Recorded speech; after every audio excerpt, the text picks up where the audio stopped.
All right, let's talk about Canada. You think you know it, right? You've seen pictures of snowy mountains. You've heard Justin Bieber on the radio. Maybe you even tried some maple syrup on your pancakes once. So you book a ticket, pack your bags, and land in this giant country thinking, I got this. You step off the plane full of excitement. It's a new adventure. You're ready to see the sights, meet new people, maybe even spot a moose.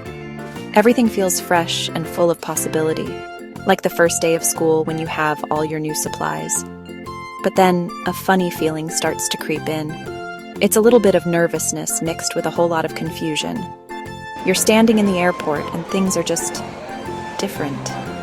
Not bad different, just not what you expected. People are saying sorry for things that aren't their fault. The money has colorful pictures on it that look like they belong in a board game. You try to order a coffee and suddenly you're in a conversation about double-doubles and Timbits. You start to wonder if you accidentally landed on another planet, a very polite maple-scented planet. This is the moment every newcomer experiences. It's the culture shock welcome party, and Canada is the host. You thought you were prepared, but you quickly realize that this country has a few surprises up its sleeve. It's more than just cold weather and friendly people. You start to question everything you thought you knew. Is everyone really this nice? Do they really put gravy and cheese on their fries? And what in the world is a toque? Get ready, because your Canadian journey is just beginning. This isn't just a trip, it's an education. You're about to unlearn some things and learn a whole lot more. This essay is your friendly guide to the most shocking, mind-blowing, and hilarious things about Canada. We're going to dive into all the weird and wonderful parts of this country that no travel guide ever tells you about. So grab a donut, say sorry to the person next to you for no reason, and let's get started on this wild ride through the Great White North. Before I moved here, my idea of Canada was basically a cartoon. I imagined lumberjacks in plaid shirts chopping wood while beavers built dams in the background. I pictured everyone living in log cabins, drinking maple syrup straight from the bottle and riding a moose to work. Okay, maybe not the moose part, but you get the idea. Canada has this reputation for being a simple, quiet place, a beautiful natural wonderland where everyone is just chilling out. But let me tell you, that picture is only a tiny piece of the puzzle. It's like judging a whole movie by just one scene. The reality is so much bigger, so much weirder, and so much more interesting. Canada isn't just one thing. It's 100 different things all at once. It's a country where you can hear over 200 languages spoken in a single city. It's a place where you can find world-class restaurants serving food from every corner of the globe right next to a food truck selling something called a beaver tail. Spoiler alert, it's not actually a beaver's tail. This country is a mashup of cultures, traditions, and ideas that will make your head spin in the best way possible. Forget the stereotypes you've heard. Canada will challenge them every single day. You might think it's always freezing cold, but then you'll find yourself sweating through a hot, humid summer in Toronto. You might think Canadians are reserved, but then you'll see an entire city erupt in celebration over a hockey game. This place is full of contradictions. It's wild and urban, traditional and modern, polite and passionate. It's a country that keeps you on your toes because you never quite know what to expect next. And that's what makes it so exciting to explore. So in this essay, we are going to peel back the layers of the Canadian onion. And yes, there will be tears, probably from laughing too hard at some of the things you're about to discover. We'll look at everything from the strange words people use to the shocking amount of milk they buy in bags. We will explore why everyone is obsessed with a sport played on ice, and why saying thank you is a national pastime. Prepare to have your mind blown because you're about to see a side of Canada you never knew existed. So, you've made it past the airport and you're trying to have your first real Canadian conversation. You feel confident. After all, they speak English here, right? Well, yes and no. They speak Canadian English, which is like a secret code disguised as regular English. You'll be standing there, nodding along, pretending you understand, when someone asks if you want to go for a Mickey or if you need a toque because it's cold outside. You'll smile politely while your brain is screaming, "A Mickey? Like the mouse? A what now?" You quickly learn that a Mickey is a small bottle of liquor and a toque is a winter hat. Welcome to the club. The slang here is on another level. You'll hear people talking about loonies and toonies, their $1 and $2 coins. They'll end sentences with "eh?" which can mean anything from right to "what do you think?" You might order a coffee and be asked if you want a double-double. It's like everyone got a secret memo with a list of words to use just to confuse newcomers. And you definitely missed the meeting. And let's talk about the accent. Everyone thinks Canadians say aboot instead of about. While it's not quite that dramatic for everyone, there is a subtle difference. It's called Canadian raising, and it's a real linguistic thing. It's not something you can easily imitate, so it's best to just listen. It's one of those small details that reminds you you're in a different place, where the language has its own local flavor, just like their ketchup-flavored potato chips. Yes, that's a real thing too. Learning Canadian slang is like being initiated into a secret society. But slowly, you start picking it up. You find yourself calling a couch a Chesterfield or referring to a case of beer as a 2-4. The first time you say, eh? At the end of a sentence and it feels natural, you'll know you're officially becoming a little bit Canadian. Now, just when you think you're starting to get the hang of Canadian English, you get hit with another language surprise: French. Canada is officially a bilingual country. You see it everywhere, from the signs at the airport to the labels on your cereal box.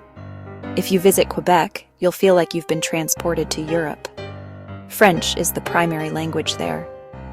But even outside Quebec, in places like Ottawa or New Brunswick, you'll find a vibrant mix of both languages.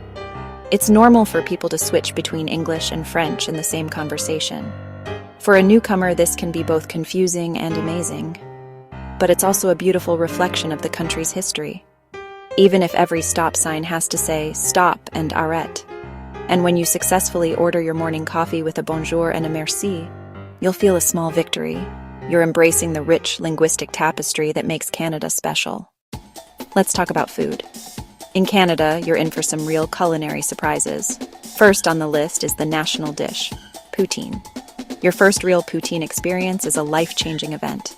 It's a messy, glorious pile of crispy French fries, squeaky cheese curds, hot, savory gravy. The heat from the gravy melts the cheese into gooiness. It's the kind of food that makes you wonder how you ever lived without it. Then you wander down the snack aisle. You'll see a wall of potato chip flavors you never knew existed. Ketchup chips. Red, tangy, ketchup-flavored potato chips. At first, your brain will tell you it's wrong, but your curiosity will get the best of you. You'll buy a bag, and after the first chip, you'll be hooked. And for dessert, Canada has its own exclusive collection of chocolate bars. The most famous of these is the Coffee Crisp.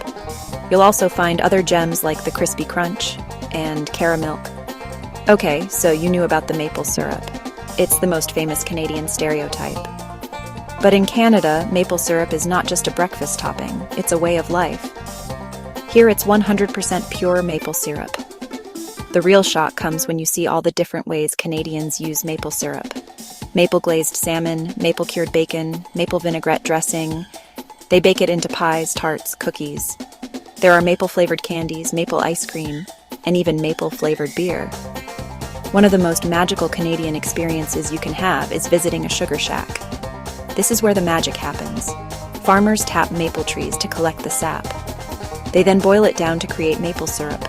The highlight is often the maple taffy on snow. They pour hot syrup onto a bed of clean, fresh snow, and as it hardens, you roll it up with a popsicle stick. This deep love for maple syrup is rooted in Canada's history. Indigenous peoples were the first to discover how to harvest sap and make syrup. And you'll probably go home with a suitcase full of it, because you can never go back to the fake stuff again. Just when you think you've got a handle on Canadian food, you encounter one of the most baffling Canadian mysteries of all: milk in bags. You are expected to buy this giant bag, take it home, and then put one of the smaller bags into a special plastic pitcher. You then snip off a corner of the bag to pour it. It's a whole system, and for a newcomer, it is utterly perplexing. The grocery store holds other surprises too. You'll notice that eggs are often sold unrefrigerated on the shelf. You'll also find an entire aisle dedicated to Kraft Dinner. So popular, it's considered an unofficial national dish. You're not just buying food, you're slowly adopting the Canadian way of life, one weird grocery item at a time. So you've survived the language and the food. But then your first Canadian winter arrives. And let me be clear, nothing, absolutely nothing, can prepare you for it. It's not just cold, It's a deep, bone-chilling, soul-crushing cold that makes the air hurt your face. The temperature drops to numbers you didn't even think were possible. You'll wake up one morning to find your car completely buried. Dressing for this weather is an art form. You need layers. Getting ready to go outside takes about 20 minutes, and by the time you're dressed, you're already sweating. But here's the most shocking part. Canadians don't just survive the winter, they embrace it. They go ice skating, they play hockey, they build elaborate snowmen. They see the snow and cold not as a prison sentence, but as a giant frozen playground. You realize that to truly make it in Canada, you can't fight the winter. You have to find a way to make peace with it, and maybe even learn to love it one frozen toe at a time. After what feels like an eternity of snow and ice, the temperature finally creeps above 0 degrees Celsius. For you, a newcomer, 1 degree still feels freezing. But for Canadians, this is practically a heat wave. You will look out your window in utter disbelief as you see people walking around in shorts and t-shirts. This bizarre relationship with temperature continues throughout the year. Spring is a chaotic mix of weather. Then summer arrives, and it's another shock. Canadian summers can be surprisingly hot and humid. This is when you'll see another strange sight. People wearing their toques, even on a warm day. It's not for warmth, it's a fashion statement. You'll start to notice something else. The constant, unending chorus of sorry. If someone bumps into you, they will say sorry. But here's the twist. You, the person who was bumped into, will also say sorry. Person A, sorry. Person B, oh sorry. This sorry epidemic extends to every part of life. It's a verbal tic, a way of softening any request or intrusion. The over-apologizing can lead to some truly hilarious situations. Examples. Sorry, do you have the time? Sorry to bother you. No, you go. Oh, sorry. Slowly but surely, you will find yourself getting infected by the sorry bug. Then you'll find yourself apologizing to a lamppost you just walked into. Newcomer, sorry. Just as sorry is a cornerstone of Canadian verbal communication, the thank you wave is a critical part of nonverbal language, especially when you're driving. When you get off a bus, it's customary to yell, "Thank you," to the driver from the back door. This culture of gratitude extends beyond the road. This friendliness also means that talking to strangers is completely normal. Most of the time, they are just being friendly. Embracing this culture of politeness and friendliness is one of the most pleasant shocks. It changes how you move through the world. You become a little more patient, a little more open. But one of the biggest and most wonderful shocks is just how multicultural the country is. You step into a major city, and it feels like you've stepped into the entire world at once. They don't call their country a melting pot. Instead, they proudly call it a mosaic. In a mosaic, each individual piece retains its own unique color, shape, and identity. When you put all those different pieces together, they form a beautiful, complex picture. People are encouraged to celebrate their heritage, speak their language, and practice their traditions. This philosophy is more than just a nice idea. It's official government policy. For a newcomer, this is incredibly reassuring. It creates a sense of belonging. This commitment to the mosaic creates an environment of curiosity and respect. It's an everyday education in global citizenship. The best part about Canada's multicultural mosaic is that you get to experience it with all your senses, especially your taste buds. You can literally eat your way around the world without ever leaving your neighborhood. Beyond the food, the cultural calendar is packed with festivals all year long. Greek festival, Caribbean festival, Italian festival. These events are open invitations for everyone to come and participate. This multicultural fabric also means you can find a piece of home. Little Italy, Chinatown, Greek town, Little India. Walking through these areas feels like stepping into another country. You realize that this is the true secret behind Canadian politeness. It's a society built on the simple, powerful idea that everyone has a story worth hearing and a culture worth celebrating. If you thought Canadians were polite and reserved, you haven't seen them during a hockey game. Hockey isn't just a sport in Canada, it's a religion. From the moment the first puck drops, the country is completely captivated. On game night, life seems to pause. It is a national obsession that unites people from all walks of life. This obsession starts young. You will be amazed to see kids as young as 4 or 5 years old skating with incredible skill. Attending your first live hockey game is a transformative experience. You'll quickly realize that to truly understand Canada, you have to understand its unwavering devotion to this fast, brutal, beautiful game on ice. Just when you think you've wrapped your head around the hockey madness, Canada introduces you to its other, slightly weirder sports traditions. Have you ever heard of curling? Hurry hard. Then there's Canada's other national sport. The official national summer sport is lacrosse. It was played by First Nations peoples for centuries. It is considered the creator's game. Beyond these official sports, you'll discover a whole world of unique Canadian recreational activities. In the summer, every lake and river is filled with people in canoes. In winter, you'll see people snowshoeing. As a newcomer, trying these activities is a fantastic way to connect with the culture. And you'll discover that there's more to Canadian sports than just hockey, even if the hockey fans might tell you otherwise. So there you have it. You've taken a whirlwind tour through the Great White North and all of its glorious, baffling, and mind-blowing quirks. Canada is a country that constantly keeps you on your toes. You came here expecting snowy landscapes and polite people. And while you certainly found those, you also found so much more. It is a country of wonderful contradictions. Embracing these shocks is the key to truly falling in love with this country. It's about learning to laugh. It's about bravely trying a poutine. It's about bundling up and stepping out into the cold.